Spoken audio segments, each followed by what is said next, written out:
গ্রামের গ্রামের মধ্যে আসলে মাছ ধরার মজাটাই আলাদা।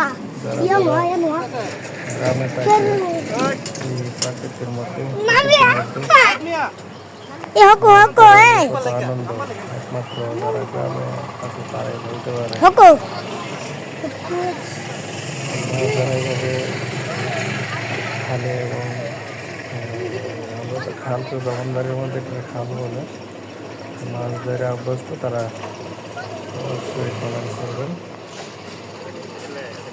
তো মোটামুটি মাছ ভালোই পাইছি, সামনে আরও সামনেটার মধ্যে বেশি পাইছি আর কি, ভালো মাছ পাওয়া হয়েছে। আমার পেজ এবং ইউটিউবে যারা অবশ্যই কমেন্ট করবেন।